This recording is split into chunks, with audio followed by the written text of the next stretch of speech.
Hola a todos, bienvenidos, espero que estén muy bien. Yo estoy muy contenta por la entrevista del día de hoy. Pues les quiero platicar que tenemos a una gran patinadora el día de hoy. Les quiero recordar que le puedo leer los comentarios de donaciones a través del super chat. Y, ay, perdón, no tenía video.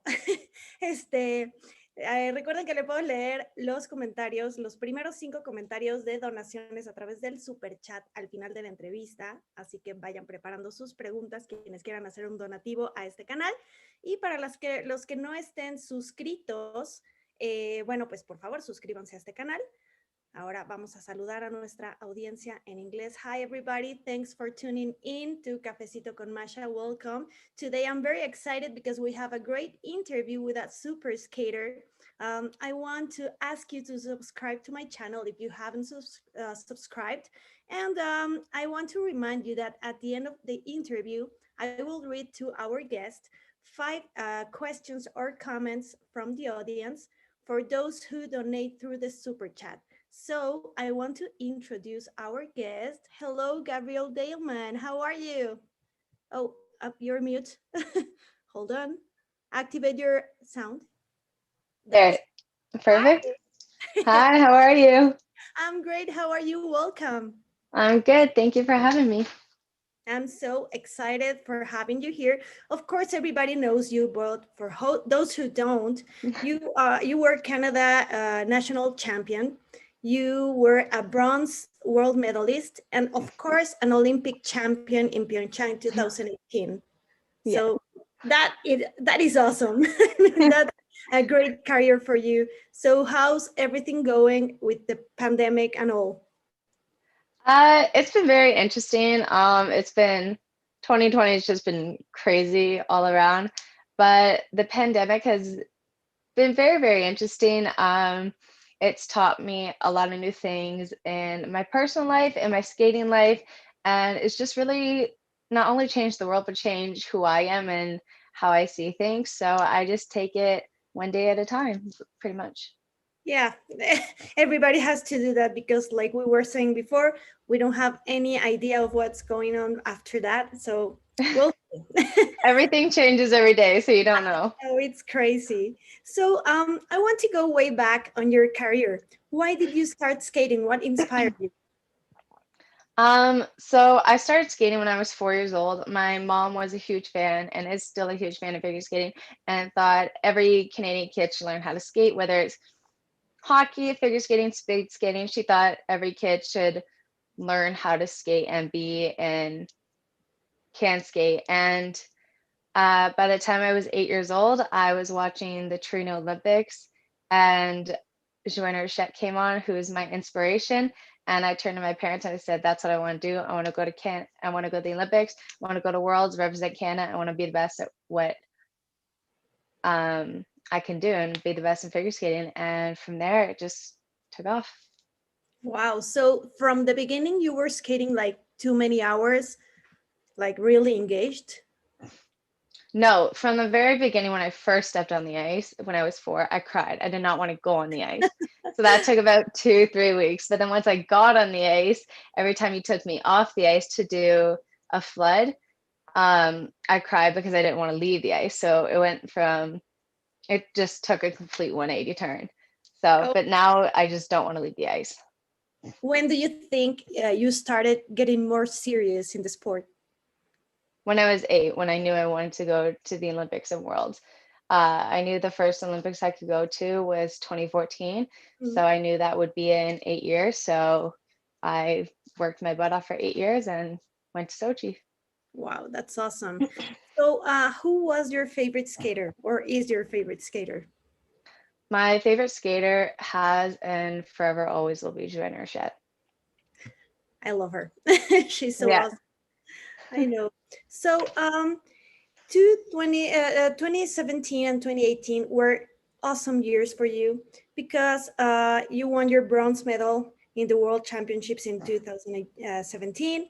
Uh, Also, you no, that was yeah, Yep. that was in 2017, and in 2018 you won the nationals and qualified for the Olympics. So how did you feel in that moment? Did you realize you were like able to win a gold medal in Pyeongchang? No, for the team event, Canada was first going into it, so they were very, very secretive of who was going to get to compete in the short and the long. And so I didn't find out I was doing the long program until basically the night before. So I had 14 hours to kind of wrap my head around it and realize that I'm doing this. So, and it was right before my singles practice that I got pulled aside, me and my coach, and I got told, you're doing the long for the team event tomorrow. So I turned to my coach and I was like, well, I guess I'm doing another long today because I already had a practice earlier that day and I did a long program. But no, I had no idea I was doing the team event until the night before. And I just remember thinking to myself when I got on the ice and was about to do my program, I was like, don't mess up, don't mess up, don't mess up, don't let the team down, don't mess up. And I just like kind of let my body take over. And it was definitely the best skate of my life that I will never forget. That's awesome. So I have a question. We're watching your bronze medal in the Worlds in 2017. Mm-hmm. So you were pretty excited in the kiss and cry. It's one of those moments of joy and excitement right here, right this moment, and after in the kiss and cry. So how did you feel in that moment? I mean, I always I'm like trying not to cry right now. I know, it's so emotional. And actually, I have an episode of glorious moments of figure skating because I just love to watch these program endings with all the skaters, crying in excitement. So how does that feel? It's an indescribable feeling, knowing that all your hard work has paid off, the countless hours. No one realizes how many times we practice these programs over and over again. And it's the best feeling when you skate clean and you realize that you had done your job. And when I saw that score come up and I realized I was in second place and there were only one skater to go. And one of my goals has always been to be on the world podium. And to do that was definitely one of the best feelings in the world. And after that, in the nationals, of course, you realize you were making the Olympic team again, but more prepared. You were like more in your element. You were skating so beautiful in that year. So what were your thoughts in this moment?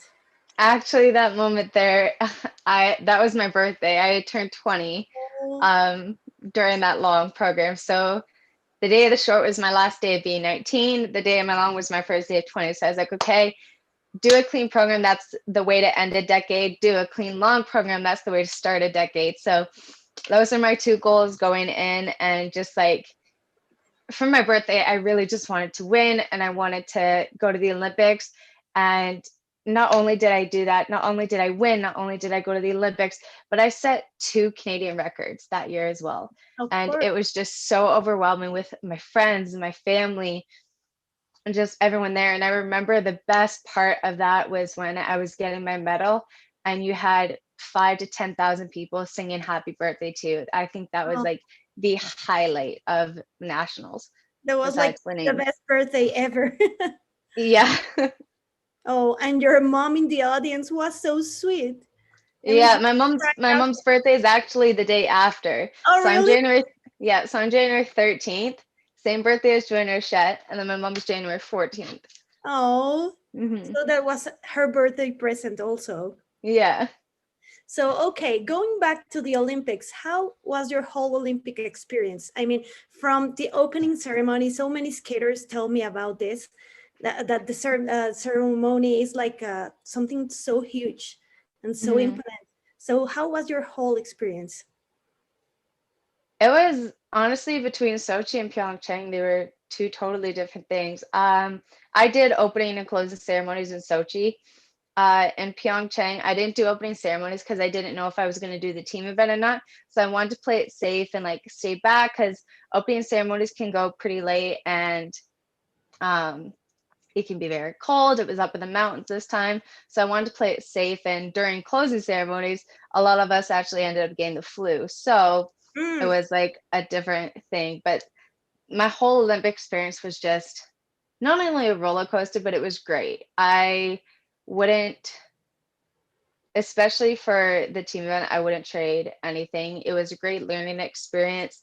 Every time you go out on the ice and you compete, it's a great learning experience. And just going from that high is, I just can't get over the team event, to be honest. That was definitely the highlight of my Olympics. Wow, that's awesome. So what was your favorite moment, let's say in Pyeongchang, besides, of course, the medal? Did you have like a special moment there? I think my favorite moment was when I finally got the medal. There's a famous picture of me where like my mouth is open and I'm like in shock. I'm holding my medal. Yeah, I have And it. that was the moment where my mom was in the crowd with my aunt and I saw them and I just held up my medal and I did that and I was crying because my childhood dream from when I was 8 years old and I was 19, like, came true. I'm trying so hard not to cry right now, like thinking back on this. But no, just like when your childhood dream comes true, it's like the honestly the best feeling in the world. Like it's something I will never ever forget. This is so amazing. So, how special was it to win a gold medal with your friends? I was talking to Eric Radford before, and he told me between his two medals in those Olympics, the team event was so special because he was sharing with you guys this moment. So, for you, how did it feel to share with your friends? It was amazing. The team event is so special because you're not just competing, it is an individual sport, but you're competing more as a team. So especially there's some parts in your program where you can hear them clapping more and cheering them on. And you get to have them in the kiss and cry. You get a little box section where they can all sit and they're just right there, like right by the ice cheering you on. And it's such a special moment when you hear your scores and all your friends are allowed to be in the kiss and cry with you and you get to share those special moments because it doesn't happen often. Figure skating is an individual sport. It's normally just you and your coach in the kiss and cry. So when you get your friends that you worked so hard, we wanted this for 4 years. After Sochi, we were like, okay, in 2018, like the team event is ours. Like we're settling nothing less but for gold. And to finally get that was so special. And we knew after I had skated that we had secured the gold, but it wasn't official until Scott and Tessa skated. And once they finished and you hear the final results that Team Canada is in first place, we're Olympic champions, like everything just kind of hits you like a wave. And we were crying, we were screaming, we were just so happy sharing that moment. And people call us the dream team, the golden team. Yeah. And honestly, we were. And the friendship is just as golden and is just as special as that medal. Actually, sometimes I start thinking that this is kind of like in gymnastics. In gymnastics and now in figure skating, you have your rivals, but then you are a team. So how is it this like new thing? Well, not so new, but new kind of to to have in your team your rivals.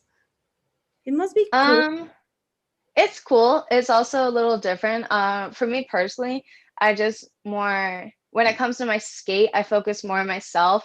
And then when it comes to the team aspect, I focus on the team and like us as one. But when it comes to like me on the ice and like it's my turn to do my job, that's my time. That's me time. That's like my time to do my job. And I just kind of like block everything out. So it's very different, but I see where you're coming from. Yeah, I mean it's kind of hard, but Yeah. it seems It's like also a little weird. I'm not gonna lie. yeah. I It's a can little weird.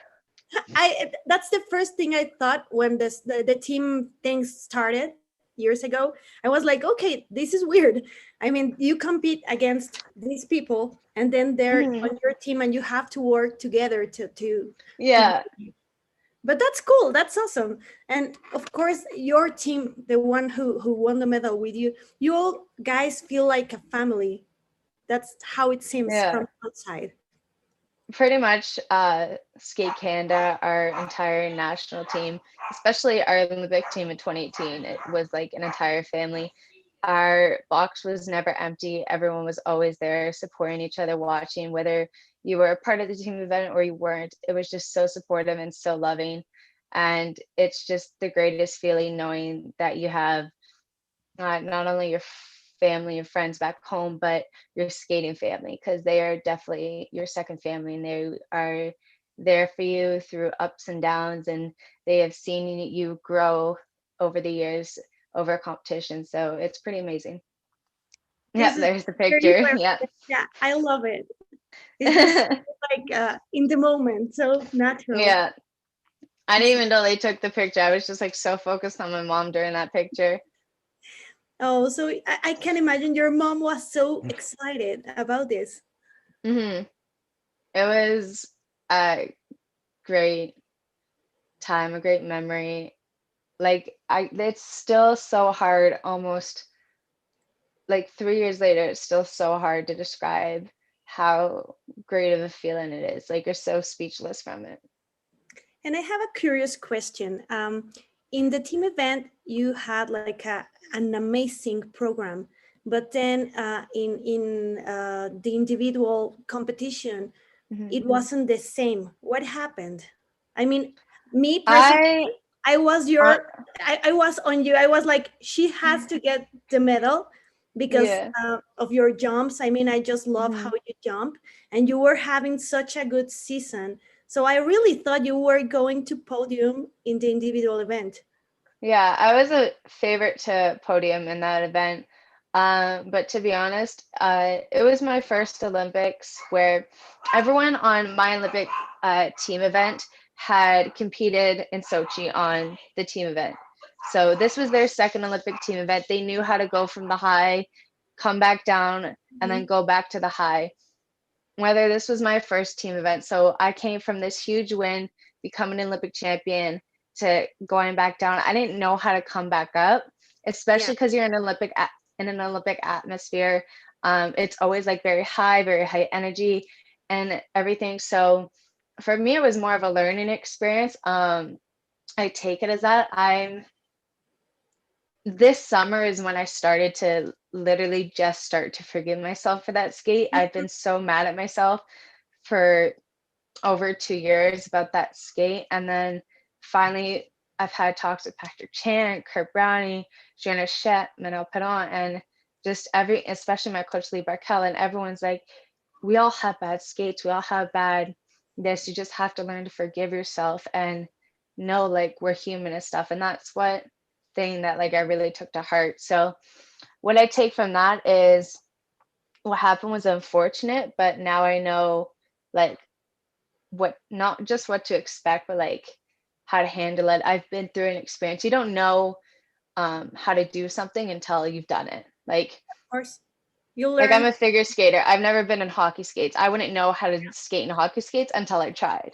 So Yeah. you don't know how to do something until you try it, is basically how I'm looking at it. And also, I can imagine it can be kind of tiring to compete in your individual event after the team event.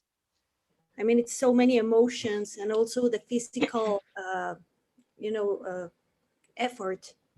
Yeah, one thing about the team event, so it starts actually 2 days before opening ceremonies, and then my individual event is the second last event of the entire Olympics. Oof. So from the time we finished the team event, we had about a good 10 days until our individual event. So we actually went to a different part of Korea outside the Olympic Village and trained and everything. So in Sochi, Caitlin and I went from Russia. They flew us to Germany for a week and a half, and then we went back to Russia. So it's very different. The women's event is always one of the last Yeah. events of the Olympics. So it's just something to get used to, learning from to get to the high to the lows and just controlling the emotions and everything. Yeah, it So drains you. it's just learning. Hmm. Wow. So besides the Olympics, before the US International Classic, you had a bad fall, you had an accident, you returned home and you started having some health issues. So what happened exactly there? We're talking about Salt Lake, right? Yep. When you're Yeah, I was practicing, and figure skating is very dangerous. I'm not even gonna lie. I was just practicing, and I remember just falling, and it was just the way I fell, and I kind of just smacked my head on the ice. And after I competed, I came back home, and I still was getting headaches. I wasn't feeling well and stuff, and I went to the doctor, and I got told that I had a minor concussion. And oh, I was like, okay. So I took some time off, and then I came back and everything, and I was just like kind of everywhere. I didn't know how to really handle myself, but I didn't know I was struggling so much from mental health until it kind of like all blew up. It's like, how do you describe it? Say like in a science fair, you know, when you have a volcano and then you put whatever chemicals in and then it kind of explodes. yeah. That was basically me with my emotions, and everything just came up all at once. Wow. And that's when I realized I needed to take a step back and focus on me and my mental health, because I was bottling everything up for a good 13 years, and it finally came out. And I kept it together for everyone on social media, for friends, family, but inside I had let myself down. I was completely shattered, completely broken, and I needed to take a step back, because I knew if I didn't, then things could have gotten much worse. Wow. So, what things were in your mind? I mean, I ask this because so many skaters have mental health issues and it's grave. I mean, if they don't help you in time, it could be really serious. So, what things were you worried about, or what things were stressing you so much to be in that state of health? I'm not gonna lie, I might cry right now. It was just, it was bad. I hated the way my body looked. I was severely bullied when I grew up. I had no friends. Mhm. Um, I never thought I was good enough. I was told I was worthless. I'd never be enough. And just like, I just felt worthless. Like, I was like, what's the point of like being here? What's the point of getting out of bed? What's the point of doing anything anymore? I didn't want to be here. I didn't want to do anything. And I was just completely numb. I just didn't care anymore. I just didn't want to be here. I wasn't eating, I wasn't sleeping, I wasn't doing anything. I was just completely broken inside. Um, and it was just like from past relationships, Mhm. ex-boyfriends telling me stuff, from friends. I had a friend tell me that a 12-year relationship was basically all fake, Oh and my. that they were just giving me the benefit of the doubt and just whatever. And it's just stuff like that. You realize like people's true colors are, and um, how when you get rid of the toxic people in your life, like you can truly change. So when all this happened, a lot of my life changed for the better and stuff, but I really needed to get help because I was in such a dark place at that time. So all these health issues, I remember you have pneumonia and you start having like blurred vision. All those problems came from Yeah. this depression. The blurred vision came from the concussion. Pneumonia, just weak immune system. When I grew up, my coach, like, it was literally, unless like you puke, faint, or die, like you kept going. Like Mhm. injury, sickness, like you always kept going. Um, but no, my depression and my anxiety was just caused by years and years of buildup. I had no idea until this summer after the Olympics that I was even struggling with mental health. I knew I was struggling with an eating disorder, but on the mental health, I had no idea. And people always ask me, why did you share your story? I didn't share my story for people to be like, oh, I feel so bad for her. Oh, like, I'm so sorry, and get sympathy. I shared my story because when I took time and stepped away, I saw how many people who aren't even athletes, like normal women, normal girls who just live normally everyday lives, struggle with mental health, eating disorders. And that's why I decided to share my story, because if I could help one person deal with mental health, deal with eating disorders, or being bullied, and I could make a change in their life, that would mean everything to me. And it didn't matter if it meant I had less privacy or it was going to be hard for me. It still is hard for me to share my story, but if it's to help other people, then that's what I want to do. And that's what I'm going to keep doing. Yeah, I mean, before this was a topic people wouldn't talk about. It's like, especially in athletes, it's like they're superheroes and they don't talk about this because they don't want to be seen as more vulnerable. And I Yeah. was actually talking to Gracie Gold about this topic, and she was telling me the same thing you're telling me now. I mean, so many athletes have these struggles, but like you said, not only athletes. I mean, regular people have them, and it's so important to talk about it, because if you bottle it up and years pass, it can be really, really serious. Oh, I bottled it up and it exploded on me. It completely backfired on me. And it was honestly a nightmare. I can imagine. So, what do you think people, well, let's talk about athletes in general. How can they be helped? I mean, what could people do to be protected from these mental health issues and eating disorders and all that stuff when you are in a sport so complex as figure skating, let's say? Not gonna lie, that's a tough question. Honestly, I know social media is a big part of life now and everything, but it's honestly awful. Like, you can get judged in person. I basically train every day to get judged. Like, that's what I do. Like, it might sound crazy. It probably is crazy, I'm not gonna lie, but that's what I do. But one thing is like social media does not help, because you can get criticized so much so easily by someone hiding behind a computer or hiding behind a phone.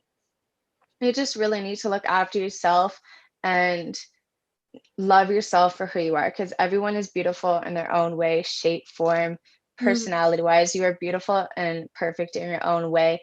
And don't ever let anyone tell you otherwise. And if you're feeling not okay or like you're not having a good day, do not be afraid to reach out to a friend, a coach, a parent, just someone. Don't be afraid to reach out, because if you don't, then that's when things start tumbling, and that's when um, the building blocks start coming up. And then once you get to a certain point, everything just falls apart. So my advice is um, to not only realize you're beautiful and perfect in your own way, but if you are struggling, do not be afraid to reach out to someone, because they will help you and they will be there for you.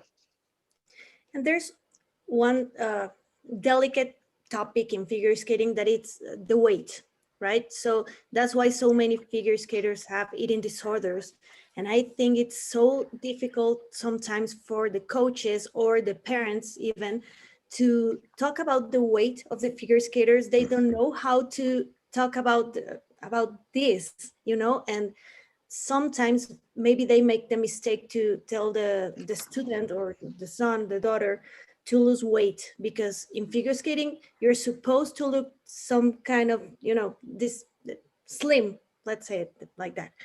You must be slim because you will jump higher and you will look better. So what approach do you think people should have with their daughters or sons or students in figure skating to avoid this problem? Um, this is even a harder question, because this is something I struggle with.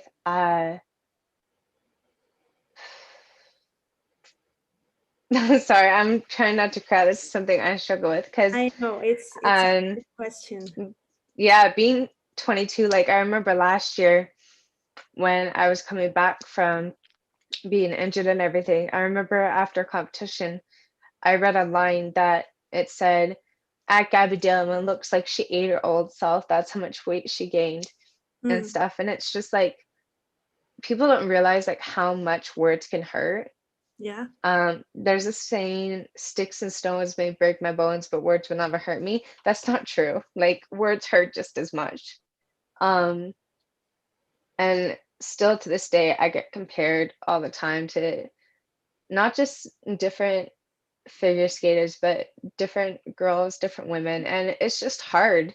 Um, People are very objective. Women get pictured as you have to look this certain way, and especially you're right in figure skating. Yeah. And I think one thing that people have to realize is there's a difference between being 15 and not hitting puberty yet, and being a girl, and being 20, 22, 24, hitting puberty and being a woman. Yeah. There's a difference between being a girl and a woman. I could look back at a photo when I was 13 and I'd be like, man, I'm muscular. I remember I could eat like 4 bags of chips, like not gain anything. I'm Yeah. 22 now, and my joke is like, I look at a bag of chips and I feel like I gained 5 pounds. Like, it's completely different. Yeah. And you just have to realize that it doesn't, I don't step on scales. You have to realize that it doesn't matter what you look like, as long as you're skating well, as long as you're confident and you're comfortable in your body and in your skin, that's all that should matter. You Yeah. shouldn't be compared to other people. No one should ever do that. But unfortunately, we live in a world where people compare not just ourselves to each other. I compare myself, even though I shouldn't, to other people, but I have other people compare me to other people.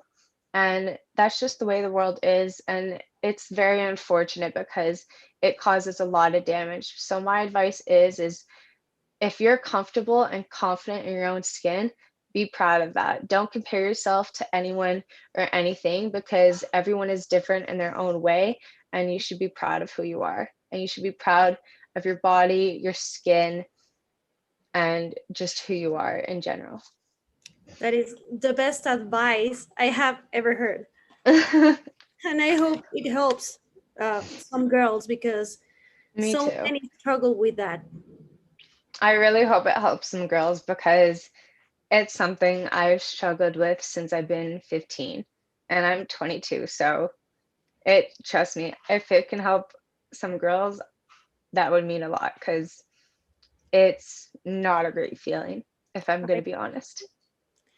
Thank you for being so honest. I mean, I know it's a difficult thing to talk about, but I thank you to share this story and all your feelings, because I'm sure it will help someone out there. But you're beautiful. Thank you. Okay, and talking about beauty, I know you have been doing some like beauty pageants and things in modeling and stuff. So, what's the story there? So I actually entered in Miss World Canada because um, I'm not self-confident at all. I struggle with that very, very much. And I said to myself, if I'm trying to be an influencer and I'm trying to tell people to be confident in who they are, how they look, and in their own skin, how can I do that when I'm not doing that myself? Like, how can I tell people to step outside their comfort zone when I won't even do that? So doing Miss World Canada has really made me step outside my comfort zone. I never in my wildest dreams thought I would be walking down a stage in 6-inch heels in a bikini. Never in my wildest dreams. It was the most frightening, terrifying thing, probably one of the most terrifying things of my life. I was so self-conscious. And I remember just like grabbing my brother's sweater. He's 6'3", so I was like just covering myself until I had to go on stage. But after that, qualifiers, doing the interview, the um, bikini walk, and then the evening gown walk just makes you feel like a whole different person. And it kind of makes you feel empowered, realizing and seeing all these other girls be so confident in themselves and just be proud of who they are. It really made me look at myself differently, and it really made me love trying this new chapter in my journey, because I want to leave a footprint. I want to make a difference in the world, especially when it comes to mental health, eating disorders, bullying, body image, and stuff like that. So definitely this has taken a step and given me that extra step into doing so. Are you planning on doing more of this? I am planning on doing more of this. Unfortunately, Nationals has been postponed to the first week of November. And the Oh, first week of November is when I compete sectionals. So due to that conflict, I will not be able to do Nationals for Miss World Canada, which I'm so, no. so sad about. But I will be doing it next year. So I will be in Miss York region again next year. So Yeah, awesome. it's really unfortunate that I couldn't finish this journey this year, but I'm going to be supporting all my friends who are still competing, but I'm very excited to continue to do so. How does that work, the competitions in beauty? So do you have like regional sectionals, like in figure skating? It's kind of like a qualifier, and then like a certain amount of people make it to nationals. I can't really tell you. I don't really know. It was my first one. I just kind of Yeah. did a qualifier, and then I won, and then I got told I was going nationals. So I was like, okay, I don't really know how it works. I don't even know how the judging works, to be honest. They don't tell you like a score or anything. You just kind of like do your job, and then at the end you wait until you get your name called. And if your name's not called, you don't qualify. So that's really nerve-wracking, but I have no idea how it works. I So barely know how figure skating judging works, and I've done it for like almost 19 years. So I can't really tell you. I know. Everybody gets the same problem.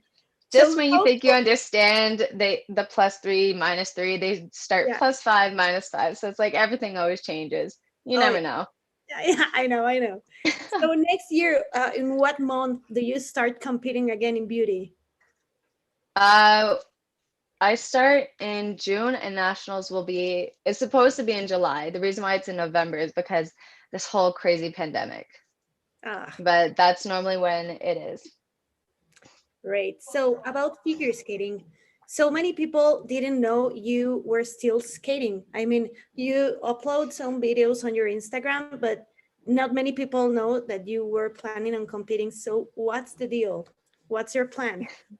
Yeah, I kind of, as everyone can see, I backed off from uh, not just Instagram, but all my social media. And when I came back on, I made sure to keep my skating kind of private, Mhm.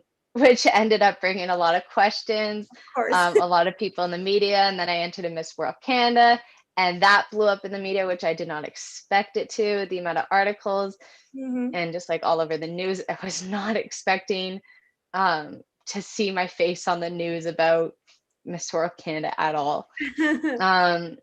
But no, yeah, of course I'm still competing. It's something I love. My goal is to go to the next Olympics Oh, and to keep competing. I'm 22, turned 23 in January. Um, yeah, it's something I've always wanted to do. I've kept it secret for a while, literally until like I want to say like 2 weeks ago. I've mhm. kept it like a pretty good secret. No one had any idea that I was skating or that I was training. So I was pretty proud of that. And when people saw that I am back on the ice and I'm training and everything, a lot of people were shocked. And I was said to my mom, I was like, I didn't know like people would be like this shocked or like care this much. Like I didn't think it was that big a deal. But because I was like so sick and injured with mental health and just like everything, I guess people just assumed. But like I said, never assume anything. You never Yeah. know what's happening in someone's life.